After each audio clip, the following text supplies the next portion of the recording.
মাস হয়নি, এখনই রাস্তায় রাস্তায় লড়াই শুরু হয়েছে। আমাদের ছাত্রদের বুকের রক্তে ভেসে গেছে রাজপথ। এই 24-এর 5 তারিখে তারা আরেকটা বিজয় অর্জন করেছে। সেই বিজয়ের অর্জন কিন্তু অনেক রক্তের মধ্যে দিয়ে, অনেক প্রাণের ভিতর দিয়ে।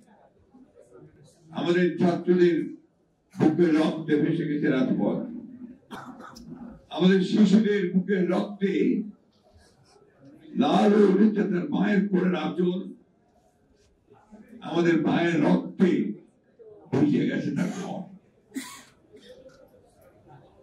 আপনারা ভাবুন যে কি পরিমাণ ত্যাগ স্বীকার করলে, কি পরিমাণ স্বার্থহীন হলে মানুষ প্রাণ দিতে পারে দেশের কল্যাণের জন্য।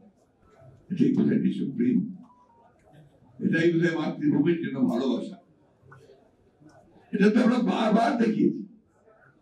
আমাদের দেশের মানুষ তার দেশের জন্য, দেশের মাতৃকার জন্য বারবার প্রাণ দিয়েছে, গণতন্ত্রের জন্য প্রাণ দিয়েছে। কিন্তু আজকে যে প্রশ্ন উঠে গেছে, যে প্রাণ যে দিল, এত যে গেল, এত যে দিলাম আমরা, তার পরিস্থিতি কি এই বাংলাদেশ? আমরা এটাই দেখতে চেয়েছি যে 3 মাস হয়নি, এখনই রাস্তায় রাস্তায় লড়াই শুরু হয়েছে।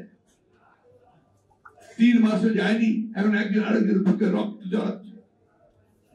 3 মাসও যায়নি, এখন পত্রিকা অফিস পুড়িয়ে দেওয়া হচ্ছে, আক্রমণ করছে। আমরা কি 5 তারিখের আগেই বাংলাদেশকে চিনতাম? আজকে কেন এই ভয়াবহ বিভৎসতা? আজকে কেন এই ভয়াবহ হিংসা? আজকে কেন এই ভয়াবহ অস্থিরতা?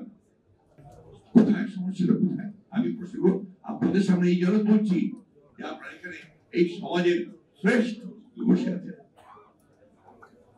আপনার ছাত্র জীবনের শ্রেষ্ঠ ছাত্র ছিলেন, আপনার কর্মজীবনের শ্রেষ্ঠ। আমরা আমাদের মানুষের কাছে, সাধারণ মানুষের কাছে আপনারা দেবতা, চিকিৎসক। তাদের সামনে এই প্রশ্নগুলো আমি তুলছি।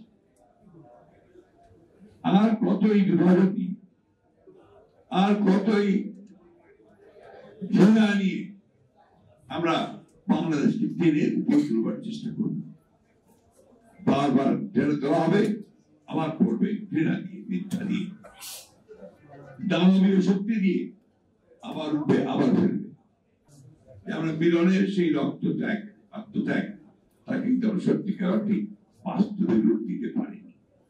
90-এ প্রাণ দিয়েছিল ভোটের অধিকারের জন্য, স্বৈরাচার দূর করার জন্য।